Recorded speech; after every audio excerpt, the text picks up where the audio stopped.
Welcome to a brand new episode of खब्बी seat with RJ Yuvi. आज मेरी खब्बी सीट पे he is the king of OTT अगर मैं कह सकूं तो। विद मी मैं आपको जीतू भैया बुलाऊं, जितेंद्र बुलाऊं या कोई और तीसरा नाम भी है आपका? Jeetu is fine. Jeetu is fine. बिंदास। आपको पता है खब्बी सीट क्या, खब्बी क्या होता है? नहीं यार, पंजाबी में उल्टा नहीं। नहीं, उल्टा तो नहीं होता। एक गेस्ट ले लो। उल्टी सीट पता नहीं खब्बी। So on my left seat, खब्बी seat is on the left seat. Okay, हाँ। So if I am driving, आप मेरे साथ वाली सीट पे हो। इसी से Shotgun। शुरू करता हूँ, इसी से शुरू करता हूँ। हाँ, कि क्या उम्र थी आपकी जब पहली बार कोई लड़की आपकी खब्बी सीट पे बैठी थी?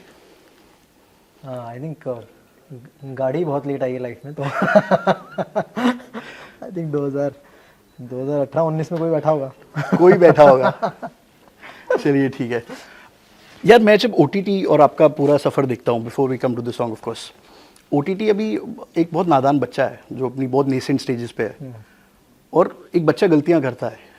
क्या ओटीटी पे आपको वो कॉन्फिडेंस आ गया है एज एन एक्टर कि आप इसको, because you left IIT for that, stakes बहुत हाई थे when you joined OTT, what is the realism of OTT? क्या कोविड ने उसको पुश दिया कि लोग घर बैठ के भी इंजॉय करने लगे? क्या सिनेमा कम बैक कर रहा है?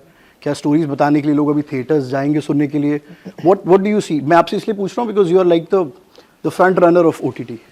हाँ, मतलब हम लोगों ने YouTube पे कंटेंट बनाना स्टार्ट किया था, एंड हमें लगता था कि जब नेटफ्लिक्स और अमेज़ॉन आने वाले थे या आ गए थे, हमें लग रहा था कि बहुत जल्दी ही सारी चीज़ें, सारा कंटेंट ये लोग ही बना रहे होंगे और लोग बहुत इंट्रीग हो जाएंगे कि ये यहाँ पे क्या कंटेंट बन रहा है, और हम लोग मतलब बहुत सारे लोग जुड़ जाएंगे इन ओटीटी से। तो ये फीलिंग हमें हमेशा से थी। क्या सिर्फ इंट्यूशन थी और backed up with numbers? Intuition था क्योंकि अच्छा कंटेंट बन रहा था, बहुत डिफरेंट कंटेंट बन रहा था उस टाइम पे। अगर हम जब नेटफ्लिक्स, हम बाहर के शोज दिखा करते थे, 2015-16 की बात है, तो हमें काफ़ी ऐसा लगता था कि हाँ, ऐसी हॉलीवुड फिल्म्स भी नहीं है जिस तरह का कंटेंट ओटीटी पे आ रहा है। तो ये काफ़ी इंटरेस्टिंग स्पेस हो सकता है जहाँ पे पक्के से एक ऑडियंस जुड़ेगी ओटीटी से, ये हमेशा से लगता था। बट वो कब होगा, कैसे होगा, वो हमें नहीं पता था। जब लोगों के पास बाहर जाने का स्पेस नहीं था, देन ये रियलाइज़ किया कि हाँ, अब सब लोगों ने सब्सक्रिप्शन लिया और वो चीज़ लोगों के दिल से जुड़ गई। कुछ चुनिंदा लोग थे जो कोविड से खुश हुए थे आपकी तरह से कि अच्छा है कोविड आया? बिल्कुल भी नहीं आया। हालांकि काफ़ी लोग उस टाइम पे, मेरी 2-3 चीज़ें रिलीज़ हुई थी उस साल, और सब लोग मुझसे इस तरह का सवाल पूछते थे, एंड मैं उन्हें समझाता था कि नहीं, मतलब काफ़ी सैड टाइम चल रहा है और काफ़ी वर्स्ट सिचुएशंस लोगों को देखने को मिल रही हैं। तो मुझे समझ ही नहीं आता था कि लोग ऐसा क्यों बोल रहे हैं, क्योंकि कहीं से भी वो प्लेजेंट सिचुएशन नहीं थी। जस्ट बिकॉज कि मेरा कंटेंट आ रहा है, तो मैं भी चाहता कि हाँ, अच्छे टाइम पर जहाँ पे एक्चुअली हम भी बाहर जाएं और अपने कंटेंट के बारे में बताएं, प्रमोट करें, वैसी चीज़ें मैं ज़्यादा इमेजिन कर रहा था। एंड क्योंकि कोविड था तो प्रमोशंस भी उस टाइम पे उतने नहीं हो पाए थे, तो मुझे लग रहा था कि ऐसा क्यों बोल रहे हैं कि लोग कि हाँ, तुम लकी हो कि तुम्हारा इस टाइम पे कंटेंट आ रहा है। But I was feeling opposite. तो जीतू, जो आपने कहा कि मेरी फीलिंग थी that this is going to boom, अभी नहीं तो कुछ सालों में, वो इंट्यूशन और फीलिंग पे तो कोई आईटी के पैकेजेस नहीं छोड़ता। और कुछ ज़रूर रहा होगा एक दिल में, या अपने आर्ट पे भरोसा, और प्रोबेबली मेंटोर या कुछ जिस पे आपको लगा कि अब मैं आईआईटी को साइड पे रखता हूँ। इंडिया जैसी जगह पे आईआईटी से पास आउट होकर आईआईटी को पीछे छोड़ देना। नहीं, मुझे लग रहा था कि हाँ, मतलब क्योंकि मैंने आईआईटी में बहुत ज़्यादा पढ़ाई नहीं करी थी तो मुझे ये तो पता सिविल इंजीनियरिंग। हाँ, तो कि ये तो बहुत ज़्यादा टाइम तक चल नहीं पाएगा। ये वाला जो स्कैम है कि मैं इंजीनियर हूँ और मैं आईआईटी से हूँ, तो ये तो एक स्कैम है क्योंकि मैंने पढ़ाई नहीं करी है। अच्छा। वो लोगों को लगता है, बट वो मुझे अंदर से पता था कि हाँ, मतलब मैं ऑफ कोर्स मुझे पहला पैकेज बहुत अच्छा मिल जाएगा, बट आगे मैं बहुत अपने आप को क्योंकि मेरा इंटरेस्ट नहीं है। क्योंकि अगर इंटरेस्ट हो तो फिर भी आप चीज़ें एक्सप्लोर कर लो, पढ़ाई और कर लो, और आप अच्छे इंजीनियर बन सकते हो। पर मुझे पता था कि इंटरेस्ट तो नहीं है। तो इंटरेस्ट नहीं था, फिर भी इतना अच्छा रैंक आया। क्या कंफर्म कर सकते हो, क्या रैंक था आपका? रैंक तो याद भी नहीं यार, आई थिंक बहुत पुरानी। गूगल कहता है 4th रैंक था आपका। 4th रैंक नहीं था भाई। नहीं, 4th रैंक पे कोई सिविल इंजीनियर नहीं होता। 4th रैंक पे सबको कंप्यूटर साइंस चाहिए। तो नहीं, रैंक तो शौक नहीं था तो फिर क्यों की इंजीनियरिंग? नहीं, क्योंकि मतलब बहुत अर्ली एज में लोगों को पुश किया जाता है कि कंपटीशन के लिए तैयारियां करो। लोगों को पता नहीं होता, जिस जगह से मैं बिलोंग करता हूँ, जिस फैमिली से मैं आता हूँ, वो बहुत ज़्यादा एजुकेशन पे डिपेंड करता है। क्योंकि ना कोई घर में कोई बिजनेसमैन है, ना वो पता ही नहीं है, वो एक्सप्लोर ही नहीं किया किसी ने वो चीज़। तो जिस जगह से मैं आता हूँ वो बहुत ज़्यादा मैटर कर जाता है कि यार पढ़ लोगे तो नवाब बन सकते हो, यही एक स्कोप है लाइफ में। तो वो वाली साइकोलॉजी होती है लोगों की। तो उसी रेस में मैं था कि हाँ भाई, पढ़ लोगे तो एक चांस है कि अगर कहीं अच्छी जगह कॉलेज मिल गया तो अच्छे इंजीनियर बन जाओगे और लाइफ निकल जाएगी। और आपने घर वालों को गलत प्रूफ कर दिया, एक opposite profession, first in your family, extended family सब। हाँ, मुझे लगता है कि हाँ, ये जो मतलब कोई आईआईटी जैसे किसी कॉलेज में जाता है जहाँ पे आपको एक वो मिलता है कि चलो डिग्री तो है, बट साथ में और क्या चीज़ें मैं एक्सप्लोर कर सकता हूँ और मेरे क्या इंटरेस्ट हैं, वो चीज़ें एक्सप्लोर करने का हर स्टूडेंट को मौका मिलता है आईआईटीज़ में, तो वो मुझे भी मिला। एंड देन आई रियलाइज़ कि हाँ मेरे इंटरेस्ट कहीं और है रादर बीइंग एन इंजीनियर। जब एक स्मॉल टाउन से कोई मुंबई जाता है, I want you to tell that, क्योंकि शायद मैंने और बहुत लोगों ने जो एस्पायर करते हैं इस फील्ड में जाने के लिए वो मुंबई जाते हैं। क्या मुंबई ने आपको सिखाया इनिशियल डेज में? वॉज इट, क्या जो सब एक्टर्स बोलते हैं मैंने स्ट्रगल देखी, मैं सड़कों पे सोया, हम 15 लोग रूम शेयर कर रहे थे, सिमिलर थिंग्स हैपेंड? हाँ, मुझे लगता है पेशेंस है जो मुंबई आपको सिखाता है। आपको हमेशा से लगता है कि मतलब एक्चुअली हमें लगता था कि हाँ यार 1 साल के अंदर हम लोग मूवी रिलीज़ करेंगे हमारे थिएटर में, ये हमको लगता था जब हम लोग 2012 में मेरा एक सीनियर फ्रेंड जो मुझे लेके आए मुंबई, हम लोगों को लगता था कि हाँ 1 साल के अंदर अपनी थिएटर पे फिल्म हिट करेगी। तो जैसे तुम फिर मुंबई जाते हो फिर तुम्हें दूसरी चीज़ें हिट करती हैं जैसे नहीं नहीं, तुम्हें पता चलता है कि हाँ टाइम लगने वाली चीज़ है और गरीबी फील होती है मुंबई में। ऑफ कोर्स गरीबी फील होती है, ऑफ कोर्स तुम्हें लगता है कि हाँ तो मतलब अगर यहाँ पे सर्वाइव करना है तो तुम्हें एक सर्टेन अमाउंट ऑफ पैसे कमाने पड़ेंगे और उसके लिए बहुत मेहनत लगेगी और उसके लिए तुम्हें बहुत सारी चीज़ें सीखनी है लाइफ में। अपना जो भी तुम इंटरेस्ट लेके आए हो, अगर एक्टिंग में इंटरेस्ट है, अगर राइटिंग में इंटरेस्ट है, अगर डायरेक्शन में इंटरेस्ट है, तो पहले वो चीज़ें प्रैक्टिकल तरीके से सीखनी होगी। अभी तक बहुत किताबी और देख के तुम इंस्पायर होते हो ना कि अच्छा हाँ मैं भी मार्टिन स्कॉर्सेज़ी की कोई फिल्म देख ली या मणि रत्नम साहब की कुछ फिल्में देख ली और तुम्हें लगता है कि हाँ हम भी डायरेक्टर बनेंगे या हम भी एक्टर बनेंगे, तो वो थोड़ा सा भ्रम टूटता है। और मुंबई तुम्हें सिखाता है कि टाइम देना पड़ेगा तुम्हें अपनी क्राफ्ट पे, पहले वो सीखनी पड़ेंगी और फिर तुम्हारे पास एक वो अपॉर्चुनिटी आएगी जो तुम मिस नहीं कर सकते और उसका तुम्हें पार्ट होना पड़ेगा। और वो अपॉर्चुनिटी भी तुम्हें मतलब बहुत हथेली पे नहीं मिलेगी, जब वो अपॉर्चुनिटी आएगी उसके बाद भी तुम्हें बहुत मेहनत करनी पड़ेगी। एंड देन अगर तुम्हें बाई चांस उस पर सक्सेस मिलती है तो सक्सेस के बाद भी तुम्हें ऐसा नहीं कि तुम चिल मार सकते हो कि हाँ अब हो गया, सक्सेस के बाद भी तुम्हें बहुत मेहनत करनी पड़ती है। ये सारी चीज़ें मुंबई मुझे लगता है सिखाता है। एंड एक बहुत ही जो वर्कोहलिक एनर्जी है मुंबई की कि भाई काम करना है पूरे टाइम, कोई कुछ भी सिचुएशन हो, बरसात हो, गर्मी हो, धूप हो, वो काम करने वाली जो एनर्जी मुंबई की वो बहुत अलग है। तो आई थिंक पेशेंस एंड वो काम के लिए किसी भी मोमेंट तो तुम्हें कॉल आ सकता है, वो वाली एनर्जी मुंबई देता है। पर आपको तो सुबह उठना पसंद नहीं है? नहीं वो तो खैर ये है मुंबई में कि यहाँ जनरली काम थोड़ा सा लेट ही चालू होता है, तो जब बट सुबह देर रात तक चलता है। तो जब सुबह के शूट होते हैं क्रैंकी होते हैं सेट पे शुरू में? अब आदत पड़ गई, पहले बहुत होता था। पहले लगता था कि हाँ सुबह सुबह एक घंटे, क्योंकि मुझे लगता है कि हाँ थोड़ी सी एक वेकअप एनर्जी चाहिए होती है एक्टिंग करने के लिए या किसी भी कैरेक्टर को वो डायलॉग्स बोलने के लिए भी। एक सुबह उठते हो तो आवाज़ भी तुम्हारी अलग होती है, तो वो नींद से उठने में थोड़ा सा टाइम लगता था पहले। बट अब मुझे लगा कि हाँ मतलब अगर तुम्हें प्रोफेशनल होना है तो, और ऐसा नहीं है ना कि मतलब पहले तो एक्टिंग करते थे कि हाँ चल एक आध डायलॉग सही भी नहीं आया तो कर लेंगे, बट अभी तो प्रोफेशनल वाली चीज़ है यार। लोग सारे लोग मेहनत कर रहे हैं और इतने लोग सिर्फ तुम्हारे ऊपर डिपेंड कर रहे हैं इन दैट मोमेंट, तो वो तुम्हें अच्छे से परफॉर्म करना पड़ेगा। तो अगर आदत नहीं है जल्दी उठने की तो आदत बनानी पड़ेगी। कोई ऐसा मोमेंट हिट किया था जो आपने अपने आप को कहा कि अब बॉस ये सीरियस हो गया मामला, अब मुझे सीरियसली लेना पड़ेगा? अभी तक तो चलो it was my art that took me everywhere, because I have heard क्या बहुत पंक्चुअल है और बहुत डिसिप्लिन है बहुत सारी चीज़ों को लेके। ये पहले से था because you are from a background जहाँ डिसिप्लिन होना बहुत ज़रूरी है, या ये इस प्रोफेशन में आके हिट करता है कि बॉस अगर नहीं करेगा तो ये सब जा भी सकता है किसी वक्त? हाँ, जिस चीज़ में मज़ा आ रहा होता है उसी में अपने आप डिसिप्लिन आता है। अदरवाइज मैं बहुत लेजी हूँ, मैं बहुत लेट बैक हूँ।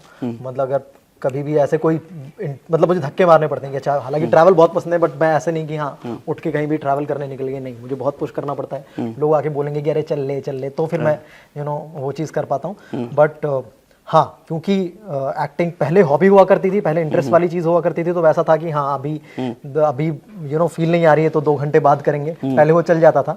पर अभी नहीं, अभी बहुत जैसे ही वो रियलाइज़ हुआ कि हाँ ये प्रोफेशन है एंड सिर्फ तुम अकेले नहीं हो, बहुत पूरा का पूरा यूनिट डिपेंड कर रहा है उन टाइमिंग्स पे और उन चीज़ों पे, तो तुम ऐसा नहीं बोल सकते यार अभी 1 घंटे बात कर लेंगे यार, थोड़ी फील नहीं आ रही, मैं रात को थोड़ा लेट सोया था, तो ये वाला एटीट्यूड नहीं चलेगा।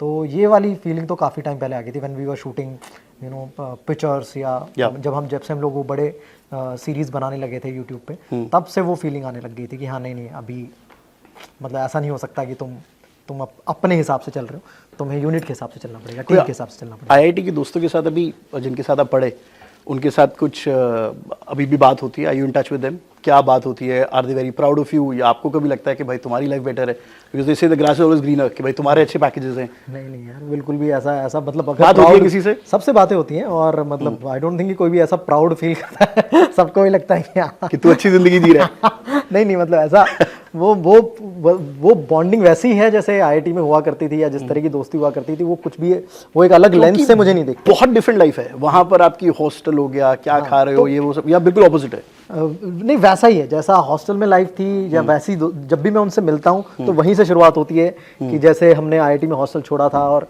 जिस तरह की जो बॉन्डिंग थी वो ही है। ऐसा नहीं कि उन्होंने जस्ट बिकॉज मैं स्क्रीन पे आता हूँ तो उनका लेंस कुछ मुझे देखने का चेंज हो गया, ऐसा नहीं है। एंड मेरे जो क्लोज फ्रेंड्स हैं वो समहाउ आईआईटी वाले फ्रेंड्स ही हैं, और जिनके साथ मैं ज़्यादातर चिल करता हूँ या अपना टाइम स्पेंड करता हूँ पर्सनल लाइफ में। तो ऐसा कुछ भी नहीं है कि वो मुझे कुछ एक स्टार ट्रीटमेंट दे रहे हैं, ऐसा कुछ नहीं है। वो बिल्कुल ही नॉर्मल दोस्तों की तरह ट्रीट करते हैं, which is a good thing. दो चीज़ें मैं पूछना चाहता हूँ जिस पे मुझे क्लैरिफिकेशन चाहिए। आपने बहुत महीने चीनी नहीं खाते हो, आप इतने डिसिप्लिन हो, इज दैट ट्रू? मतलब ऑल्दो मैं बहुत फूडी हूँ, और मतलब मुझे मीठा बहुत पसंद है, एंड खासकर जो इंडियन स्वीट्स हैं वो मुझे बहुत पसंद है। बट हाँ मतलब लेटली तुम्हें लगता है कि हाँ थोड़ा ध्यान रखना पड़ेगा। अगर तुम एक्टर हो तो what's the longest time you gone without sugar? 3 months। अच्छा, उससे ज़्यादा वो नहीं। ऐसा क्रेविंग नहीं होती? समवन जिसका स्वीट टूथ है, इसको ये मिठाइयाँ पसंद है, बहुत क्रैंकी हो जाता है, नमक या मीठा कम होता है। हाँ होता है, मतलब मैं 3 महीने में एक आध वीक में कर लेता हूँ कि हाँ 1 वीक सिर्फ मैं मीठा खा रहा हूँ।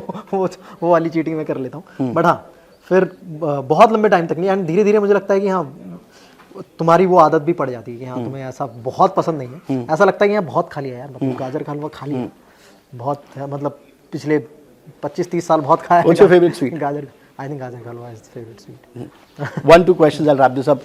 इंडस्ट्री में आपके कोई फ्रेंड्स? बहुत सारे फ्रेंड्स हैं यार, जिन्होंने मतलब जिनके साथ भी मैंने काम किया है, उनसे अच्छी दोस्ती है। हम लोग काफ़ी सारी बातें करते हैं फिल्म्स के बारे में जब भी मिलते हैं, और हमेशा बातें करते हैं कि और नया क्या कर सकते हैं, या और कुछ नई स्टोरी अपन साथ में क्या कर सकते हैं। तो जिनके भी साथ मैंने काम किया उनसे अच्छी दोस्ती है। Is Ayushman a good friend? Senior आपके इंडस्ट्री में, उनके साथ काम सीनियर किया है आपने? वो, सीनियर है, मतलब जब भी मुलाकात की बात होती है हम होती लोग, हाँ कहीं भी पब्लिक इवेंट्स में मिलते हैं तो अच्छे से मिलते हैं। बट हाँ मतलब ऐसा कि हम लोग रेगुलर मिल रहे हैं, रेगुलर चिल कर रहे हैं, वो सीन नहीं है। पार्टीज करते हो आपके इंडस्ट्री में? मैंने बहुत कम देखा involved है। ये जो रहता हूँ। हमारे यहाँ पर विरल बिरयानी और ये पापराजीज की वो सब आती है, उसमें आपको मैंने पार्टी में कभी स्पॉट नहीं किया कि अरे? हाँ मैं थोड़ा दूर रहता हूँ। क्यों? वो तो नहीं, कहते हैं वो तो- मुंबई वो में तो- ये वो तो- सबसे अच्छा तरीका होता है सोशलाइज करने का, काम मिलता है। मुझे पता नहीं, मतलब मुझे लगता है कि ऐसा नहीं है। मुझे लगता है कि हमेशा आफ्टर अ पॉइंट तुम्हारा काम नोटिस हो रहा होता है, और जिनको एक पर्टिकुलर चीज़ चाहिए होती है वो ऑफ कोर्स आपको कनेक्ट करते हैं कहीं ना कहीं से भी। मतलब लोग ढूंढते हैं यार, मतलब अगर किसी का भी कोई काम पसंद आ जाता है, कुछ किसी को भी कोई लगता है कि हाँ वो एक्टर बहुत अच्छा है, तो एक्चुअली लोग सर्च चालू करते हैं, चाहे वो कहीं से भी उसको ढूंढ के लेके आते हैं। मतलब वो इंडस्ट्री ऐसे, अगर उनको कोई अच्छा एक्टर मिल जाए, या अच्छा राइटर मिल जाए, या अच्छा डायरेक्टर मिल जाए, तो वो ऐसे नहीं जाने देते हैं, चाहे वो कहीं भी किसी भी कोने में बैठा हो, ढूंढ के लाते हैं। तो मुझे नहीं लगता कि सोशलाइज करके वो चीज़ कर पाओगे। पर कुछ होस्ट होते हैं जो पार्टी की बात है, उनको नहीं मना किया जा सकता। तो वहाँ मैं चले जाता हूँ। वहाँ ऑकवर्ड रहूँगा, बट मैं चले जाता हूँ, ऐसा नहीं है। फाइनली कह दो ना, द सॉन्ग इज आउट। मैं पूछ चुका हूँ एक्सपीरियंस के बारे में, हाउ वाज इट? अब आपको लगता है कि आपको ज़्यादा और म्यूजिक वीडियोस करनी चाहिए? आर यू मोर इंक्लाइंड, अब कन्विंस्ड हो आप? हाँ मतलब सबसे पहली बात तो हाँ, मुझे ब्रीफ, क्रिएटिव ब्रीफ, और जो भी जिस तरीके भी सोचा जा रहा है तो वो मुझे अच्छा लगना चाहिए। तो हाँ बिल्कुल मैं करना चाहूँगा। इसका मुझे क्रिएटिव ब्रीफ काफ़ी अच्छा लगा कि हाँ काफ़ी सैड सॉन्ग है, बट उसमें इसका कैरेक्टर थोड़ा सा अभी भी बहुत सीरियस नहीं है। इन द सॉन्ग उसका कैरेक्टर हल्का ही रखा गया है, मतलब लाइट हार्टेड रखा गया है, तो मुझे बड़ा अच्छा लगा। और मुझे लगा कि थोड़ा इंटरेस्टिंग हो सकता है। हार्डकोर एक सैड सॉन्ग है जिसके लिरिक्स बहुत सैड हैं, तो उसमें ऐसा जॉली सा बंदा रखा हुआ है, तो मुझे अच्छा लगा। तो ऑफ कोर्स एंड मुझे मज़ा आ रहा है, मतलब जो मैं आई थिंक मेरा दूसरा ही है, but I am looking forward to do more such videos. My final question, हमने आपको जब भी OTT पे कहीं देखा है, वो बहुत Tier 3, Tier 4 सिटीज़ की रिप्रेजेंटेशन आपकी as an actor, as a protagonist. कभी आप अपने आप को इमेजिन करते हो, ऐसा स्क्रिप्ट ढूंढते हो, या किसी को बोलते हो कि मुझे ऐसा स्क्रिप्ट ला के दो जहाँ मेरी एक सुपरस्टार एंट्री हो रही है और मेरे आगे आगे पीछे चमक धमक है, या मैं कुछ बहुत माफिया टाइप्स कर रहा हूँ और इस रोल से मोनोटनी से टूटूं मैं? नहीं, वो अभी बिल्कुल ही मोनोटोनस नहीं लगता है मुझे लगता है कि एक तो वो वर्ल्ड, जिस वर्ल्ड की आप बात कर रहे हो कि जिस तरह के कैरेक्टर्स मैंने किए, वहाँ पे बहुत इंटरेस्टिंग कहानियां बन सकती हैं, बहुत सारे interesting characters. But do you want to be part of that world? Of course why not, but मैंने अभी तक किसी को बोला नहीं है कि भाई मेरी ऐसी एंट्री कराओ या मुझे इस तरह से, बिल्कुल भी नहीं बोला है। और मैं तो मतलब अवॉइड करता हूँ कि अरे जहाँ भी कुछ लगता है कि अरे ये बहुत चीज़ें फिल्मी हो रही हैं, बॉलीवुडिश हो रही हैं, तो मैं कई बार बोल भी देता हूँ कि यार ये कंटेंट अपन जिस तरह का बनाने की कोशिश कर रहे हैं वहाँ पे शायद ये चीज़ सूट ना करे। एंड समटाइम्स वो सजेशन बहुत अच्छे से लिए भी जाते हैं। एंड बट मैंने अभी तक किसी को बोला नहीं, बट ऐसा नहीं है कि मैं वो करना नहीं चाहता। ऑफ कोर्स मतलब वो भी एक डिफरेंट तरीका है कहानी बताने का, कैरेक्टर्स दिखाने का, जिससे लोग को एक फैसिनेशन है कि हाँ भाई एक, क्योंकि जो theatre is very common man या मासी एंटरटेनमेंट, जहाँ पे मासेस जाते हैं और उनको उस चीज़ से फैसिनेशन है कि वो अपनी ज़िंदगी की रिलेटेबल चीज़ों को भूल के थोड़ी देर कुछ ऐसी फैंटेसी वर्ल्ड में जाएं जहाँ पे उनकी रियल लाइफ से कुछ लेना देना नहीं है। तो वो भी एक आर्ट है और ऑफ कोर्स उस आर्ट का भी मैं पार्ट होना चाहूँगा, बिल्कुल। Thank you so much, thank you so much.